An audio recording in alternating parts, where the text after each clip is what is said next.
बातमी बाबा, ज्येष्ठ समाजवादी नेते बाबा आढाव यांना रुग्णालयामध्ये भरती करण्यात आले। पुणे हॉस्पिटलमध्ये उपचार त्यांच्यावरती सुरू आहेत। अतिदक्षता विभागामध्ये सध्या उपचार सुरू आहेत। डॉक्टरांचं एक खास पथक आढावांच्या देखरेखीसाठी सुद्धा तैनात करण्यात आलेलं आहे। या संदर्भामध्ये अधिक माहिती देतात आमचे प्रतिनिधी रोहन कदम सध्या आपल्या सोबत आहे। रोहन, सध्या बाबा आढाव यांची प्रकृती कशी आहे? त्यांच्या प्रकृतीमध्ये सुधारणा होते का?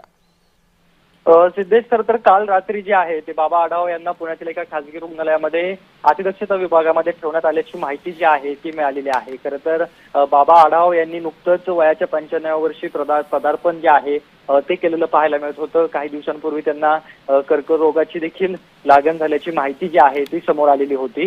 कामगार नेते आणि रिक्षा पंचायतीच्या माध्यमातून अनेक चळवळी ज्या आहेत त्या कामगारांसाठीच्या बाबा आढाव यांनी उभारलेल्या आहेत। त्यामुळे त्यांची प्रकृती पुन्हा बरी व्हावी, ते पुन्हा लोकांमध्ये आंदोलनासाठी यावे अशी प्रार्थना अनेक संघटना, कामगार, जे हमाल पंचायतीचे देखील आहेत त्या सगळ्यांकडून ही नक्कीच रोहन, त्यामुळे बाबा आढाव यांची प्रकृती लवकरच सुधारेल अशी सुद्धा अपेक्षा आहे। धन्यवाद तू दिलेल्या अधिक माहितीबद्दल।